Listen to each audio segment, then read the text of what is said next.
What kind of creature dares to live where oxygen fades, winds scream, and the earth itself touches the sky?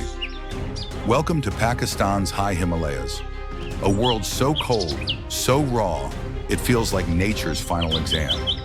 Up here, mountains rise like frozen waves, clouds cling to peaks like silver scarves, and in the thin, breathless air, wings flash. Not just any wings, royal ones. Glinting bronze eagles, rainbow pheasants, bone-breaking vultures. Birds that laugh in the face of altitude and fly where even dreams run out of breath. Every morning begins with a battle cry.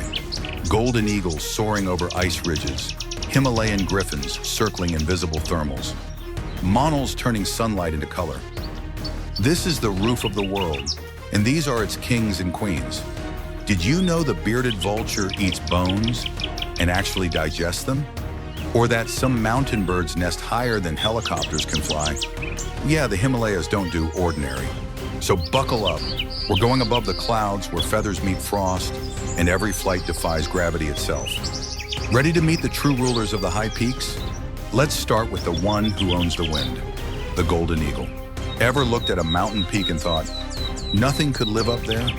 The golden eagle would like a word. This bird doesn't just fly, it owns the sky. Massive wings stretch nearly 7 feet across, each beat cutting through air so thin, even sound struggles to breathe. Up here, there are no trees, no shelters, just ice, wind, and willpower. But for the golden eagle, that's home. Picture it, dawn over the Karakoram. The first rays hit a ridge of snow, and somewhere above it, a dark shape glides. Silent, steady, a living shadow with golden fire on its neck. He's hunting. Every slow turn of his wings is a calculation. Reading wind, scanning rock faces, searching for a snow hare or an unwary marmot below. One twitch of a feather, and then, boom. He folds his wings and drops like a spear through the clouds. No hesitation, no mercy. When he hits, it's over in seconds. Precision, power, perfection. Here's a fun fact. Golden eagles have vision 8 times sharper than ours. They can spot movement from over 2 miles away. While you're squinting to read a sign, this bird can read the heartbeat of a mouse on the next mountain. And get this, they mate for life. Every spring, the same pair rebuilds the same nest, adding new twigs each year until it becomes a fortress, sometimes weighing more than a human. That's not romance, that's commitment. Love, but with talons. Now, some herders in the north call them the wind's own child. They say when a golden eagle cries, storms follow, as if the sky listens to its emperor. Poetic? Maybe. But when you watch one soar through a blizzard without breaking rhythm, you start to believe it. So here's the debate. Is the golden eagle terrifying because it kills without fear, or magnificent because it flies without limits? Maybe it's both. A reminder that real power isn't loud, it's steady. If you had wings built for thin air and storms, would you still fly for food, or just for the thrill of knowing nothing could ever touch you? Ever wondered who cleans up after the Himalayas? Not the wind, not the snow. It's this guy, the Himalayan griffin vulture, the silent undertaker of the roof of the world. At first glance, he looks intimidating. A giant, pale bird with a wingspan wider than your car, a feathered ruff around his neck like a medieval knight, and eyes that seem to look right through you. But up close, there's no menace, just purpose. This bird doesn't hunt, doesn't kill. He waits, patient, cold, unshakable. Up in the thin blue air, he soars for hours, not flapping, just gliding, using invisible rivers of wind to stay aloft. Then with one tilt of his wings, he spirals down toward the inevitable. A fallen yak, a snow goat lost to the cliffs, a casualty of nature's quiet math. And where others see death, the griffin sees duty. Here's the thing most people don't realize. These vultures are the recyclers of the Himalayas. They stop disease, keep the ecosystem clean, and return life to the soil faster than any storm. Morbid? Maybe. Essential? Absolutely. Fun fact number 1. The Himalayan griffin can fly at over 9,000 meters. That's higher than most small planes.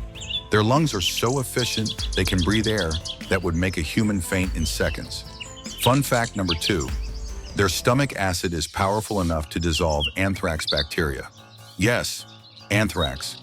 While we need hazmat suits, this bird just shrugs and says, lunch. But here's the twist. These sky giants are in trouble. Poisoned by contaminated carcasses, their numbers are dropping fast. And every vulture that disappears leaves a gap no one else can fill. Because up here, even death needs someone to carry the burden.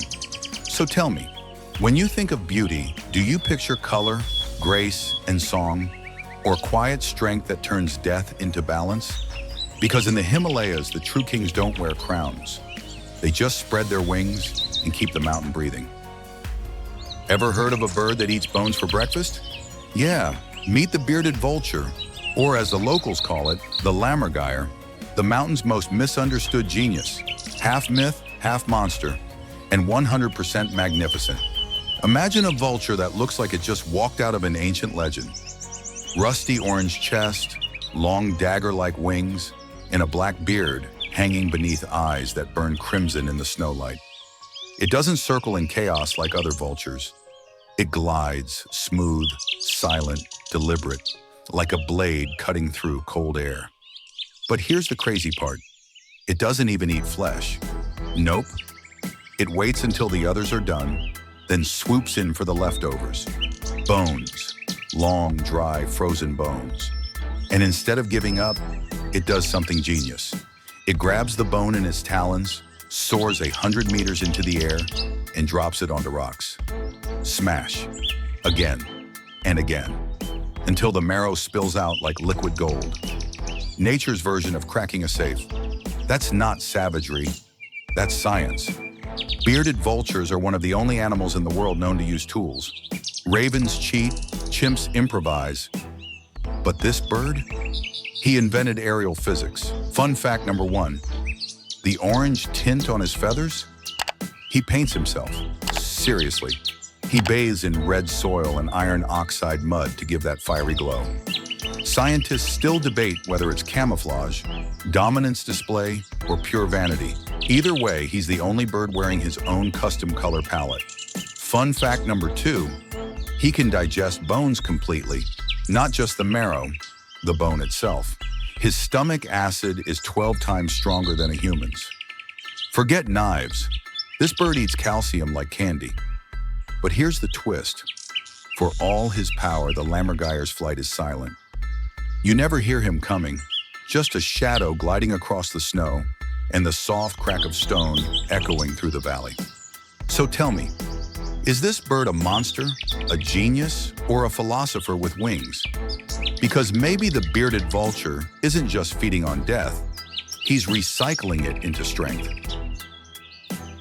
You ever wonder what life looks like above the tree line, where nothing grows, the wind howls like it's angry, and the air cuts like glass? That's where the Himalayan snowcock lives. A bird so tough, it doesn't just survive the mountains, it belongs to them. At first sight, it doesn't look like much. Gray, brown, white streaks blending perfectly into the granite slopes. But that's the point. The snowcock is the mountain's camouflage come to life.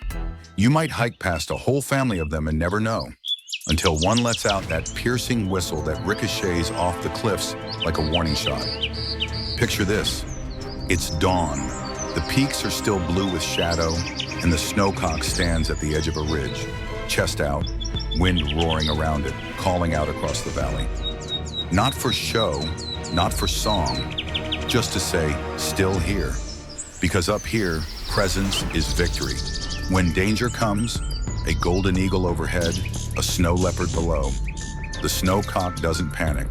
It freezes, then sprints uphill on those sturdy legs, vanishing into rocks faster than most birds can take flight. Who needs wings when you've got mountain reflexes? Fun fact number 1. These birds live higher than almost any game bird on Earth, up to 5,500 meters. That's higher than Everest Base Camp. While we're gasping for breath, they're raising chicks in thin air like it's no big deal. Fun fact number 2. Their call actually helps mountaineers.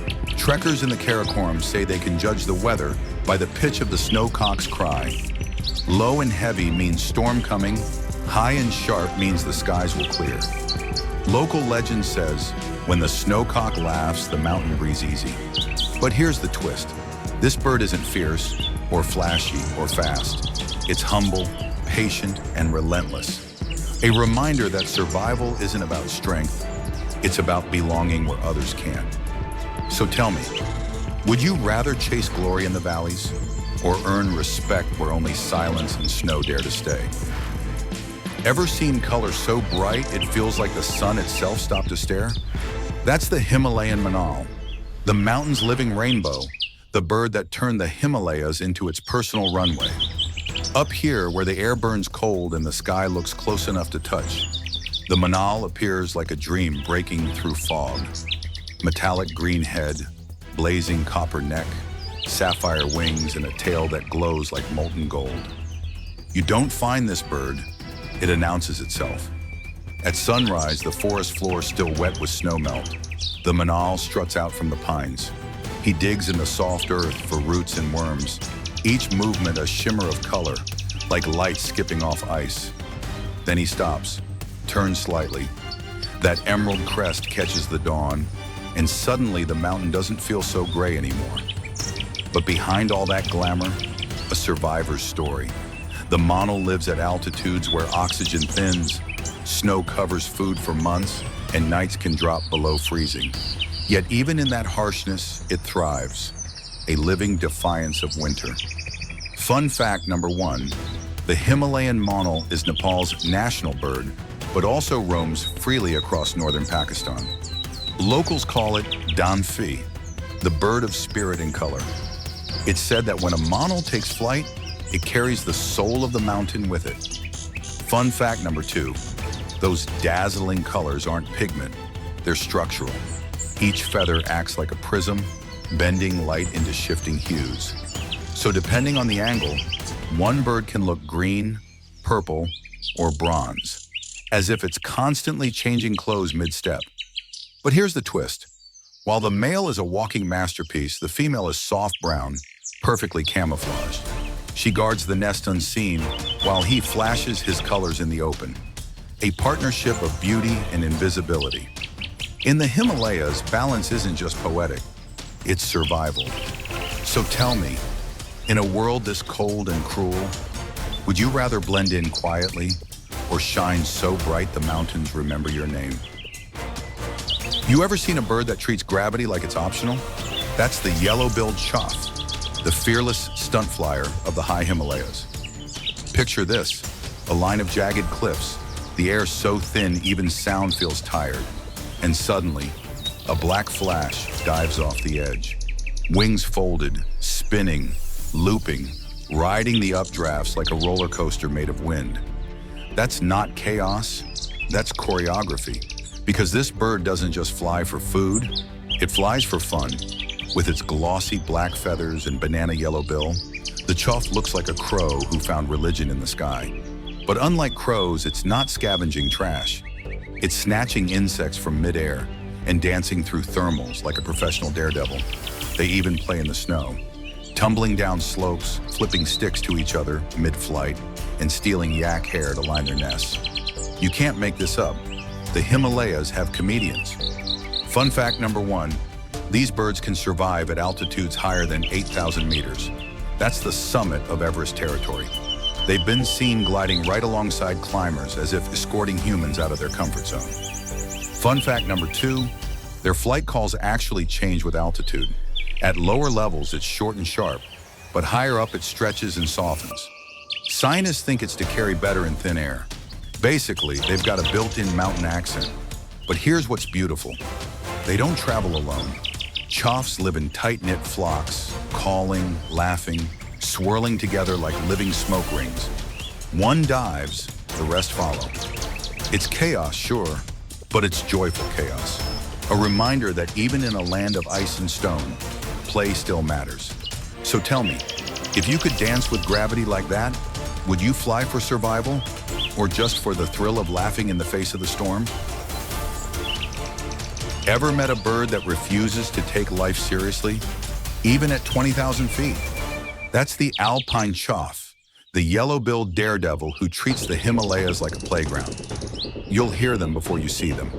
A chorus of sharp cheeaw calls echoing across glaciers. Then from the mist, a black silhouette swoops down, twisting, rolling, racing its friends through the cold air. No fear, no hesitation, just pure joy at being alive where almost nothing else can be. If the yellow-billed chough is an acrobat, the alpine is a full-blown comedian. They steal food from climbers' backpacks, dive-bomb mountaineers for crumbs, and have been known to snatch shiny objects just to drop them off cliffs, apparently for laughs. Imagine risking frostbite just to prank humans.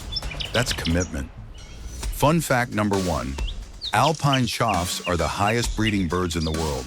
They build their nests on sheer cliffs above 6,000 meters, right where climbers gasp for breath.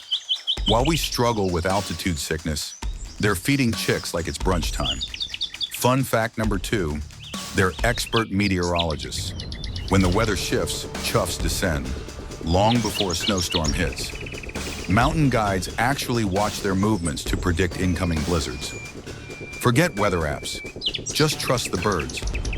But here's what makes them incredible. For all their mischief, they're deeply loyal. They mate for life, and you'll often see pairs flying wing to wing through thin air like synchronized pilots. Playful? Absolutely. Pointless? Never. Because even fun can be survival. Now here's the twist.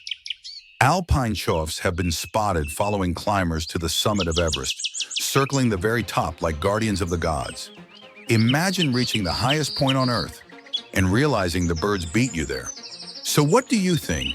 Are they jokers or the mountain's little philosophers, reminding us that even at the edge of the world, life's too short not to play?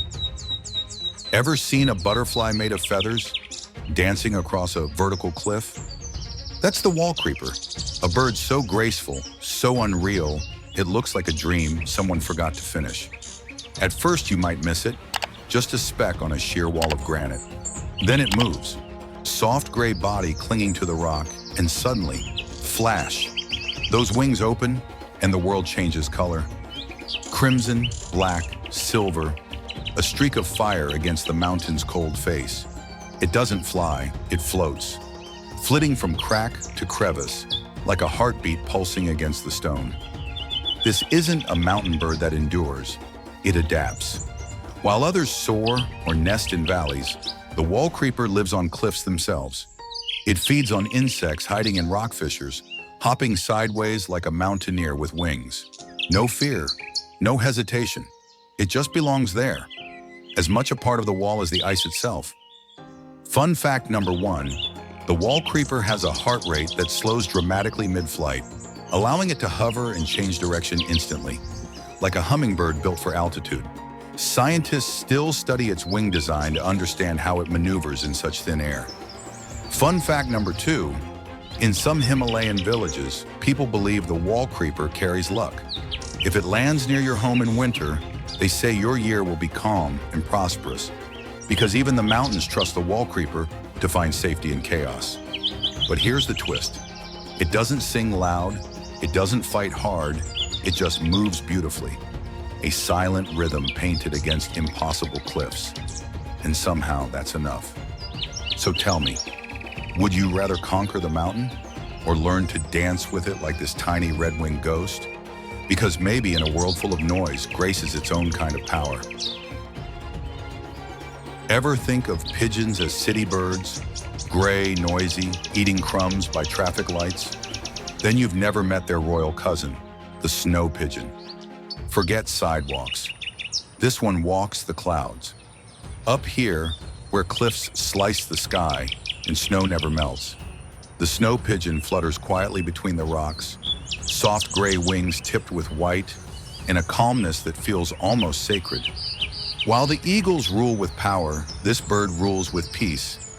It moves in small flocks, gliding low across valleys like whispers between mountains. They feed on tiny alpine seeds and moss, nibbling life out of what looks like pure stone. And when a storm rolls in, they tuck themselves under ledges, shoulder to shoulder, a huddle of warmth in a world built for frost. Fun fact number 1, these pigeons are true architects. They build nests deep inside cliff crevices, sometimes so hidden that climbers camped nearby never know they're sharing a ledge with a family of them. They've turned survival into stealth. Fun fact number 2, their flight pattern is unique. A slow, graceful wave that saves energy in thin air. While most birds struggle at high altitude, snow pigeons just drift, as if the wind itself was designed to carry them. But the real beauty? It's not just how they survive, it's how they live together. They're social, gentle, endlessly loyal. When one flies, the others follow. When one is lost, the flock circles back. In a land where solitude is the norm, they choose unity. Here's the twist. In many Himalayan cultures, snow pigeons are considered symbols of purity and protection. Monks carve their likeness on temple walls, believing their flight bridges the world of snow and spirit. So tell me, in a world obsessed with power and flight, isn't there something just as majestic about the quiet art of staying close and surviving together?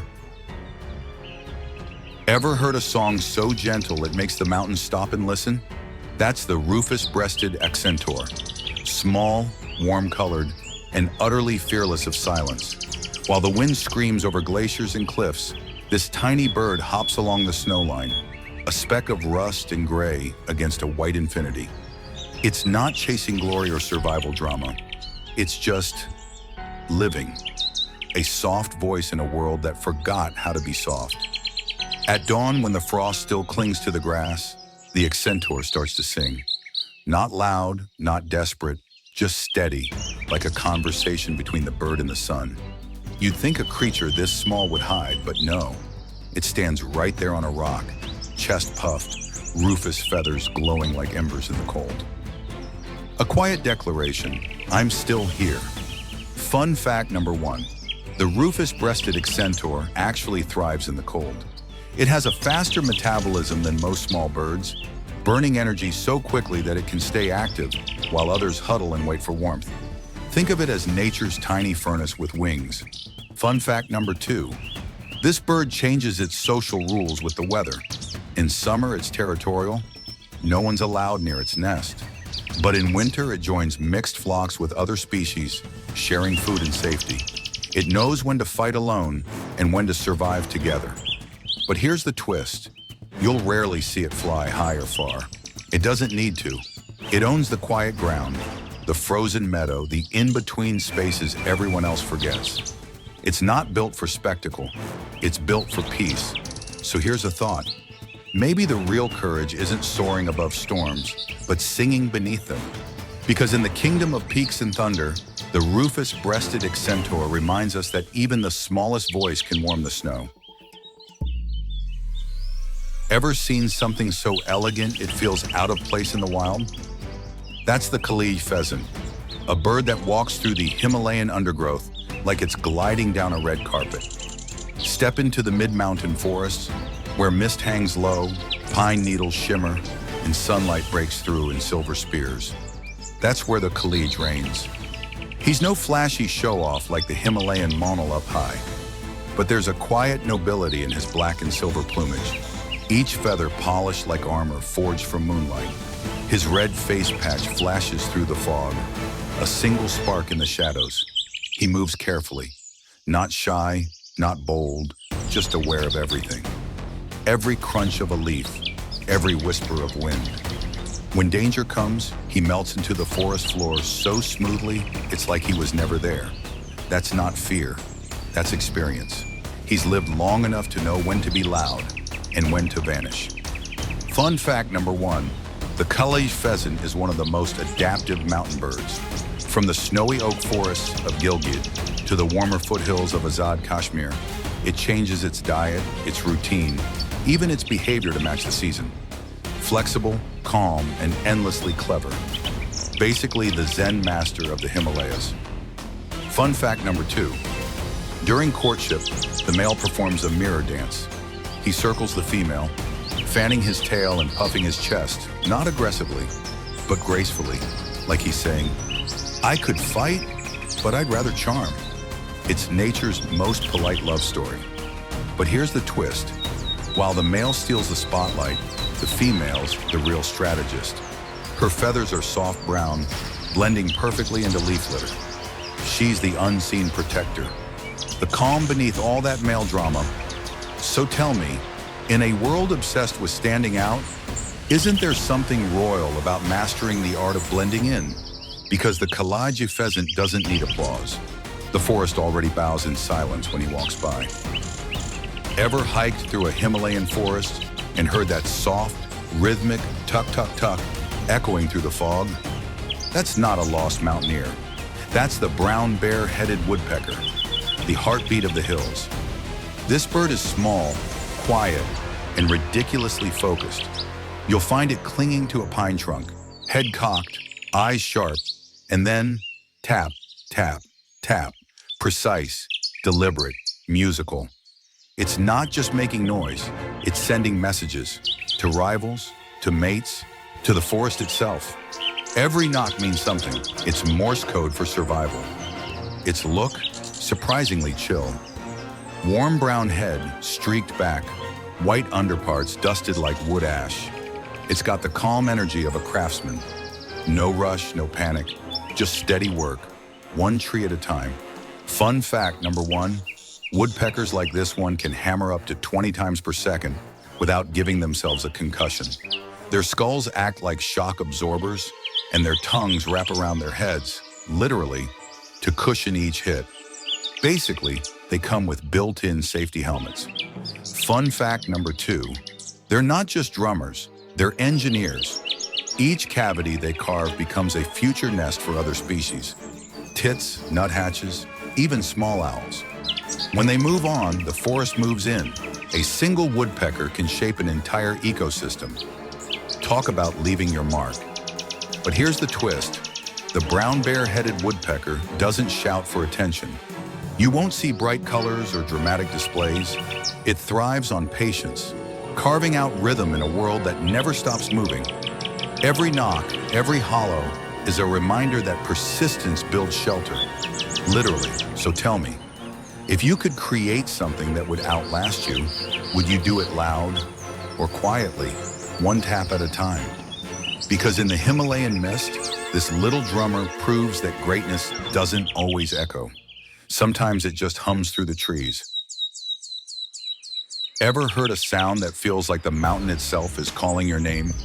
That deep, echoing, pew-pew-pew, rolling through the mist. That's the Great Barbet, the megaphone of the mid-Himalayas. You don't see him right away. He hides behind leaves, a flash of green, blue, and chestnut somewhere above. But when he calls, the whole valley listens. It's not a song, it's a statement. A low, rhythmic cry that cuts through fog, rain, and distance, as if he's reminding the forest. Hey, I'm still here. He's a big guy, largest of all Asian barbets. Chunky beak, emerald back, and that yellow-streaked head that gleams when the light hits just right. You might mistake him for a parrot at first glance, but then he moves. Slow, deliberate, confident. This bird's not flashy, he's steady. Picture this, monsoon mist swirling through pine trunks, and that voice rolling down the valley like thunder wrapped in honey. That's the sound of the forest waking up. Fun fact number one, the Great Barbet's call can carry for nearly 2 kilometers. In a place where valleys swallow sound, he's nature's built-in loudspeaker. Fun fact number two, he's a fruit junkie. Figs, berries, wild apricots. He eats them all, then drops the seeds across the hills as he flies. He doesn't know it, but he's planting tomorrow's forest one bite at a time. Call it unintentional reforestation. And here's the twist. Unlike most loud birds, the Great Barbet isn't aggressive or territorial. He calls not to fight, but to connect, to keep his mate close, to check in with the hills, to make sure his voice doesn't disappear into the silence. So tell me, if your words could travel that far, would you use them to compete or to keep others close? Because in a world of echoes and storms, the Great Barbet doesn't sing to be heard. He sings to belong. What if I told you the Himalayas had its own artist? A bird so striking, it looks like it was hand-painted by the dawn itself. That's the Himalayan kutia, half mystery, half masterpiece. It's not easy to find. You don't stumble upon a kutia, you earn it. High in the mossy oak forests, where sunlight filters in golden green, it moves quietly through the branches. Then suddenly, a flash. Rust-red wings, slate-blue back, orange sides patterned with delicate black chevrons, like someone spilled color on the forest and called it a bird. The kutia isn't loud. It's graceful, curious, calm, a small flock drifting through the canopy like brush strokes across sky and leaf. They feed on insects, berries, and bark beetles, probing with delicate beaks, leaving behind the soft rustle of movement and that faint, sweet chirp that sounds almost like laughter. Fun fact number 1. Himalayan kutia comes from the Nepali word kutia, meaning pretty one. And trust me, the name fits. Victorian naturalists once thought it was mythical because no sketch could capture its shifting hues. Fun fact number 2, kutias live in tight family groups. They move together, rest together, and even feed each other mid-flight, a rare display of tenderness in the wild. When one calls, the others answer instantly, a symphony of loyalty in feathered form. But here's the twist. Despite all that beauty, they're disappearing fast. Deforestation and shrinking mountain forests have made sightings rare. To see one now feels like catching a glimpse of living art just before the gallery closes forever.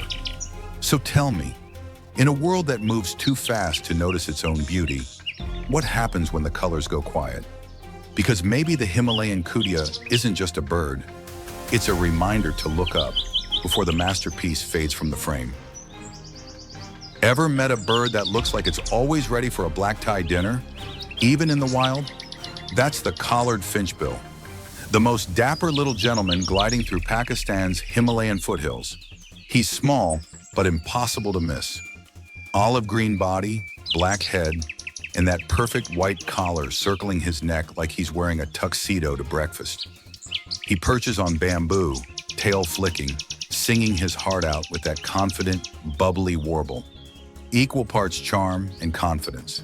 If James Bond were a bird, this would be him. You'll find him where the mountains begin to soften, where pine gives way to orchards and mist rolls through the villages. He hops from fig trees to tea bushes, always curious, never in a hurry. His song is bright, short, and full of rhythm, a sound that carries through the valley like laughter after rain. Fun fact number 1. Finchbills get their name from their thick, finch-like beaks designed to crack tough fruit seeds and even chew on blossoms.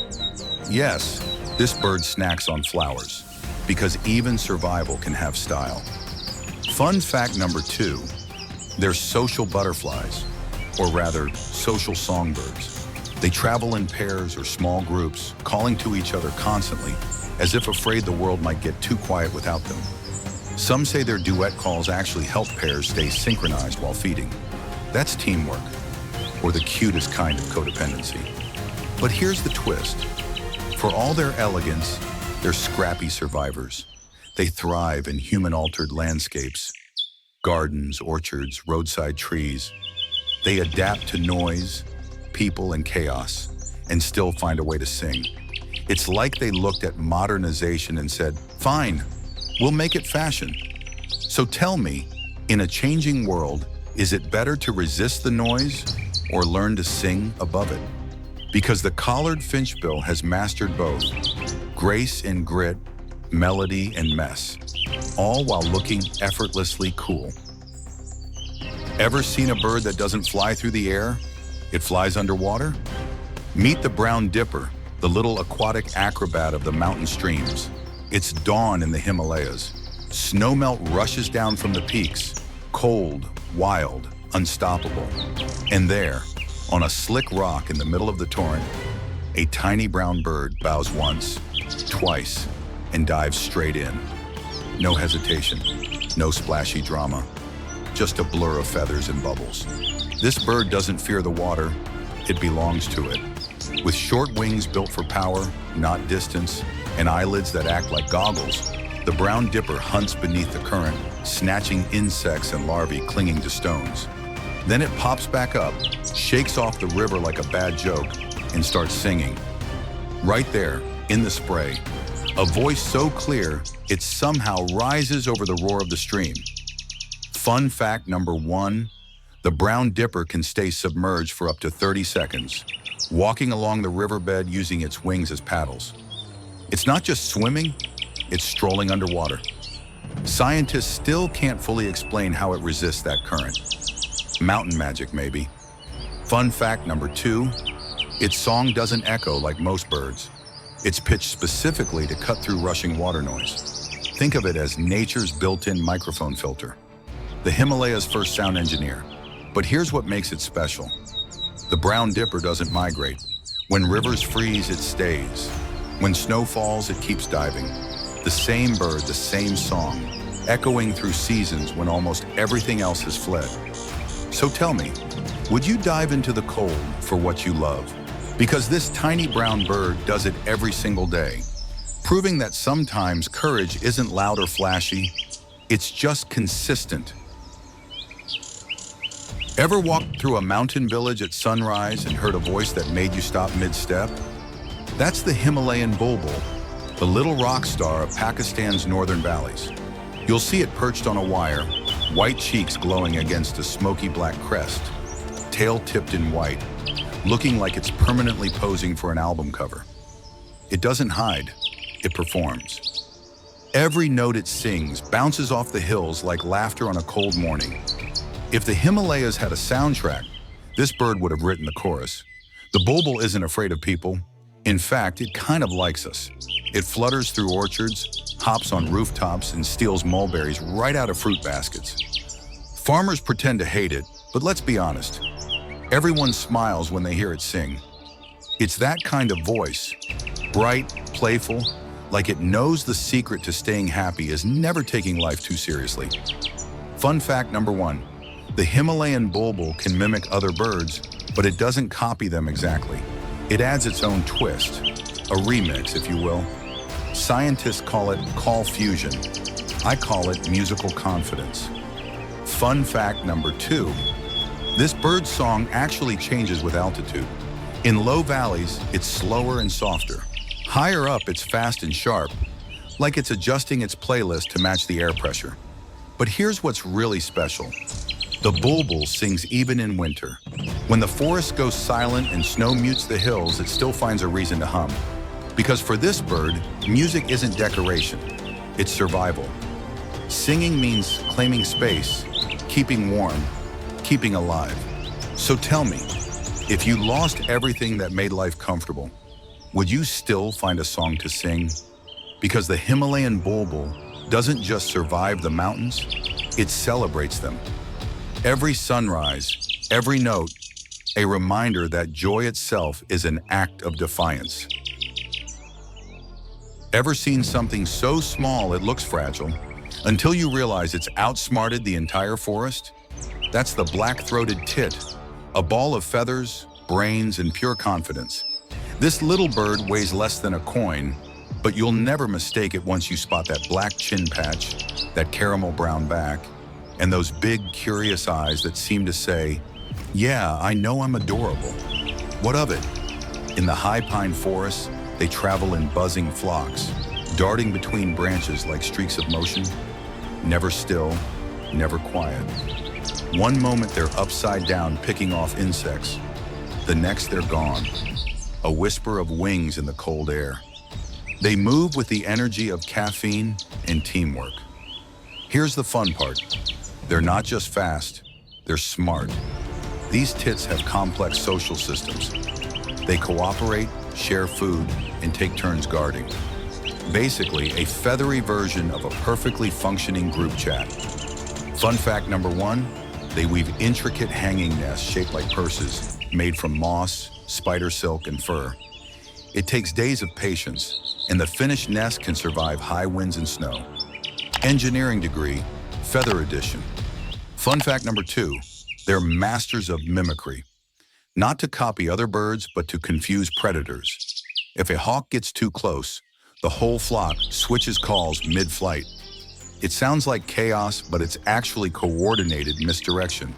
By the time the hawk figures it out, they're gone. And here's the twist. They live in some of the harshest winters, but instead of migrating, they just huddle together in tight groups to share warmth. Dozens packed into one pine tree cavity, beating the cold with community. So tell me, in a freezing, competitive world, would you rather be big and alone, or tiny but unstoppable with your tribe? Because the black-throated tit may be small, but it proves that brains, teamwork, and a little bit of chaos can conquer any mountain.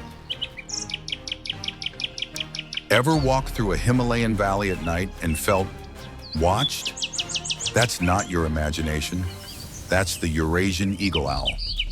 Two glowing orange eyes staring through the dark like twin embers, silent, patient, ancient.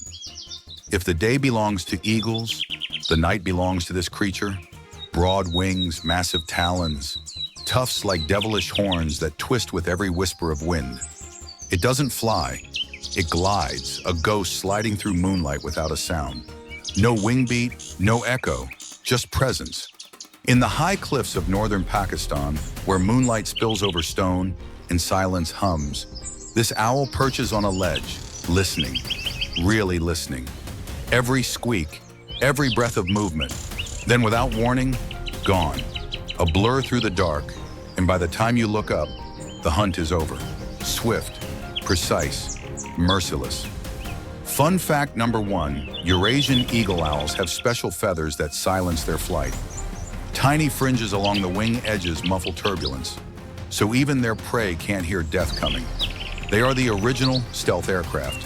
Fun fact number 2, their eyes are fixed in their sockets. They can't roll them, so instead, they rotate their heads a full 270 degrees. Imagine turning your face almost backwards just to look behind you.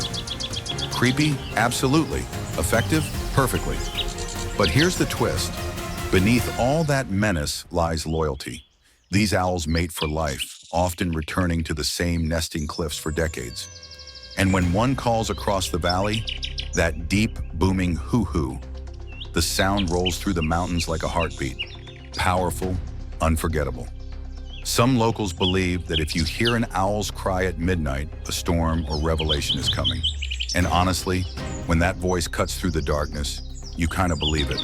So tell me, is the Eurasian eagle owl a predator or a prophet of the mountains? Because up here between shadow and snow, wisdom really does come with wings.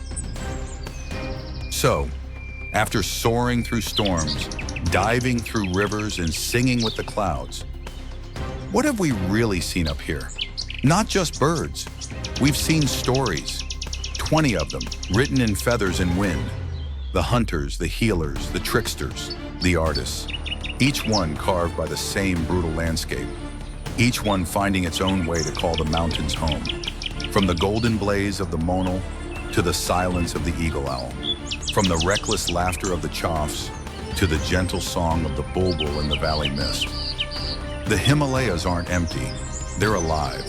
Every wing beat, every cry, every flash of color against the snow is proof that life doesn't just adapt, it creates.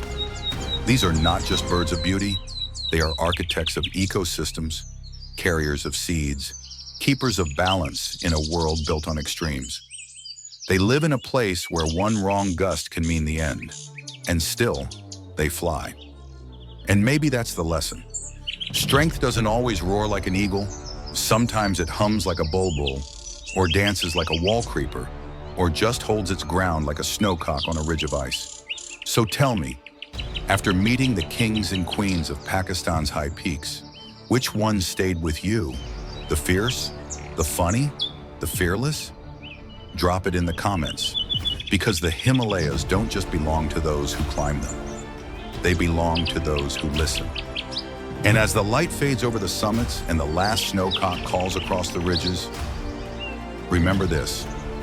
Up here, in the thin air of the gods, every feather carries a story worth telling.